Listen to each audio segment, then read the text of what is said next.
욕심을 갖지 않고도 발전을 할 수 있나요?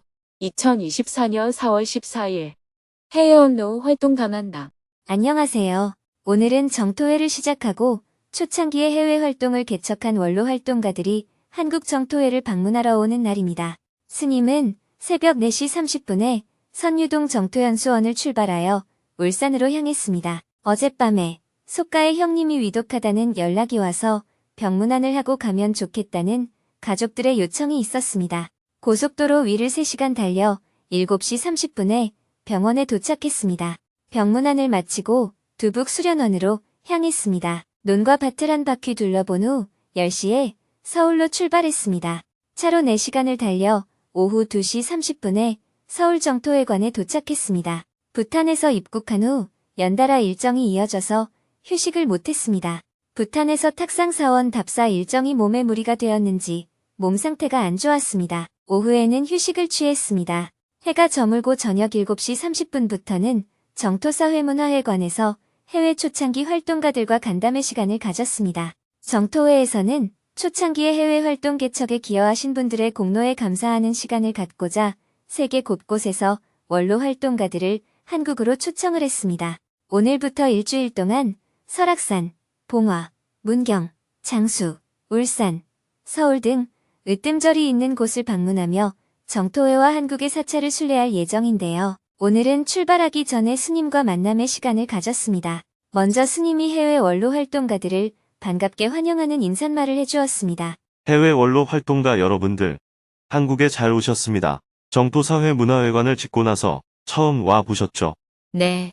여러분들이 지난 30여 년 동안 보시하고 봉사한 활동들이 물질적으로 나타난 결과가 바로 정토사회문화회관입니다. 그동안 제가 늘 여러분이 사는 곳을 방문했지, 여러분들이 이렇게 정토회를 방문한 것은 많지 않았습니다.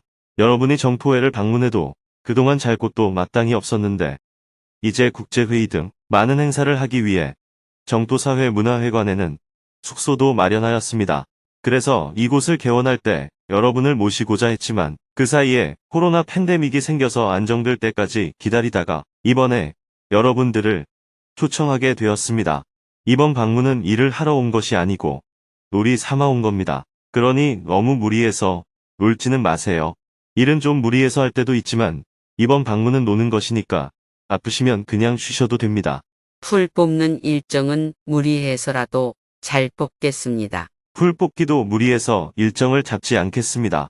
여러분의 건강 상태를 보니까 풀 좀 뽑으려다 병원비만 덤터기를 쓰게 생겼어요. 그러니 한가하게 일정을 진행하도록 하겠습니다.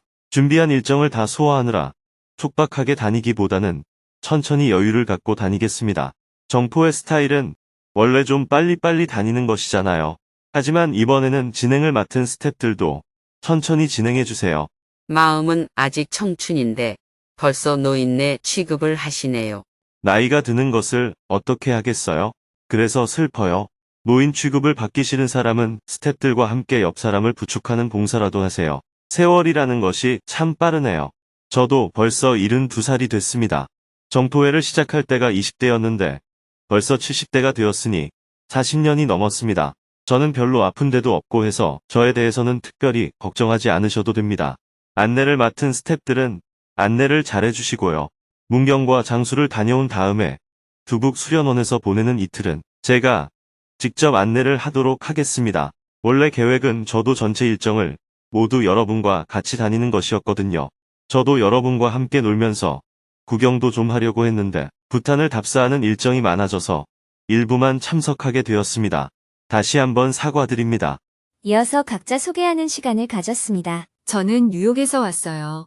30년 전 법을 만난 이후로 일편단심으로 이 길을 걷고 있습니다. 저는 마닐라에서 처음 스님을 뵙고 방콕에서 정토회를 시작했습니다. 만나서 반갑습니다. 저는 독일에서 왔습니다. 평생 법륜 스님과 정토회의 은혜를 많이 받았습니다. 그에 비해 한 일이 적어서 부끄러운데 초대해 주셔서 감사드립니다. 마닐라, 방콕, 미넨, LA, 뉴욕, 오렌지 카운티 등 전 세계에서 활동하는 분들이 한자리에 모였습니다. 초창기 멤버들을 모두 초청했지만 시간을 낼 수 있는 분들이 10명이었습니다.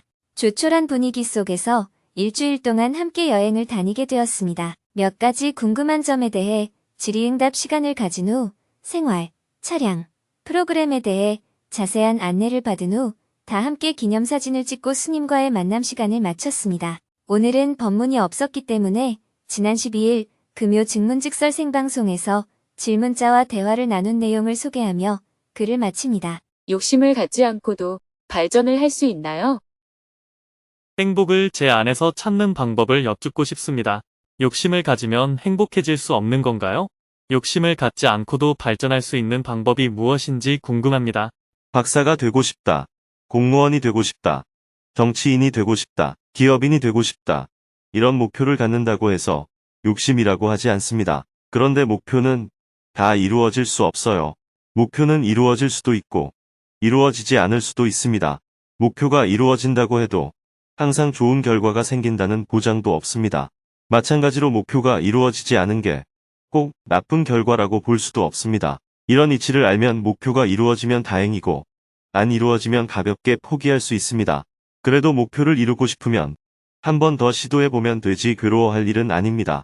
내가 원하는 것은 꼭 이루어져야 된다고 생각하는 것을 집착이라고 합니다. 원하는 것은 다 이루어질 수 없는데 다 이루어져야 된다고 잘못 생각하고 있는 겁니다.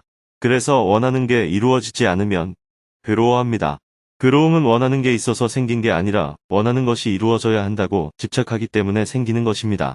그래서 괴로움에서 벗어나려면 집착을 내려놓으라고 말하는 겁니다. 전교에서 1등을 하고 싶으면 공부를 열심히 하면 됩니다. 그러나 공부를 열심히 해도 될 수도 있고 안 될 수도 있습니다. 그런데 공부는 안 하면서 1등 하고 싶다거나 공부를 안 하면서 좋은 대학에 가고 싶어 하는 경우가 있습니다. 이런 걸 욕망이라고 해요. 뭘 하고 싶다는 것이 욕망이 아니라 하고 싶은 것에 집착하거나 할 수 있도록 원인을 짓지 않으면서 결과만 바라는 것을 욕망이라고 하는 것입니다. 그래서 괴로움에서 벗어나려면 욕망을 버려야 한다고 말하는 겁니다. 하고 싶은 게 있으면 하면 돼요. 시도를 했는데 뜻대로 안 되면 그만두면 됩니다. 그래도 하고 싶으면 다시 도전해보면 됩니다. 원하는 게 안 됐다고 괴로워할 일은 아니라는 거예요. 10번의 시도를 해야 할 수 있는 일을 2번 해놓고 안 된다고 실망한다면 욕심을 내고 있는 겁니다. 안 된다고 낙담하거나 후회가 되어 괴롭다면 욕심을 내려놓아야 합니다. 능력이 부족해서 환경이 좋지 않아서 달성할 수 없는 일이라면 포기하면 됩니다. 그래도 하고 싶거나 원하는 게 있으면 욕심내지 말고 더 연구하고 노력해보는 거예요. 욕심만 내려놓으면 얼마든지 지속할 수 있습니다. 중간에 포기하는 것은 자기 뜻대로 안 된다고 포기하는 것밖에 안 됩니다.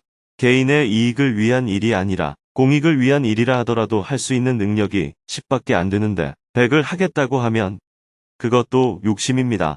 욕심은 괴로움의 원인이 됩니다. 착한 일을 하는 사람에게 무조건 행복이 온다고 할 수 없습니다. 똑같이 그물을 던졌을 때 착한 사람은 물고기를 많이 잡고 나쁜 사람은 물고기를 적게 잡는 게 아니에요. 물고기가 잘 잡히는 것은 그물이 제대로 만들어졌는지, 그물을 던지는 기술이 있는지, 물고기가 많은 곳에 그물을 던졌는지가 중요합니다. 그물을 던진 사람이 선한지 악한지에 윤리적인 문제로 접근하는 것은 인과에 대한 파악을 잘못하고 있는 것입니다. 그런데 사람들은 나쁜 사람들이 돈을 많이 번다고 문제 제기를 합니다. 이런 식으로 원인과 결과 사이에 상관관계가 없는 것을 연결시켜서 불평을 하니 괴로울 수밖에 없는 겁니다. 내 안에서 행복을 찾는다 하는 말의 뜻은 내가 괴롭지 않으면 행복하다는 뜻입니다. 아프지 않은 것이 곧 건강을 의미하는 것처럼 괴롭지 않으면 행복한 거예요. 다만 왜 괴로운가 하고 살펴봐야 합니다. 날씨가 춥다고 해서 괴로운 게 아니에요. 날씨가 추우면 옷을 더 입든지 외출을 안 하면 됩니다.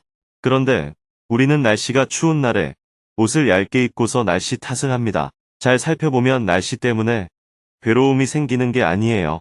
친구에게 돈을 빌려주고 돈을 못 받아서 괴로울 때도 친구가 돈을 안 갚아서 괴롭다고 생각합니다. 돈이라는 것은 내 손을 떠나면 다시 올 수도 있고 안 올 수도 있는 거예요. 투자를 하면 이익을 볼 수도 있고 손해를 볼 수도 있습니다. 이미 이런 문제는 돈을 빌려주거나 투자를 할 때 미리 예측할 수 있는 문제예요. 이자를 높게 쳐준다는 말을 듣고 갚을 능력이 없는 사람에게 돈을 빌려주거나 아무런 정보도 없는데 주식을 사서 돈을 잃었다고 합시다. 돈을 빌려주거나 투자를 하기 전에 미리 파악하지 못한 것에 대해서 내가 책임을 지면 될 일이지 괴로워할 일은 아니라는 겁니다. 내가 상황을 잘못 파악했구나. 다음에는 미리 상황을 잘 파악하자. 이렇게 앞선 실수를 통해서 다음에 같은 상황에 처했을 때는 좀 더 지혜롭게 행동할 수 있도록 경험을 축적해 나가야 합니다. 이런 관점을 가지면 괴로움은 생기지 않습니다.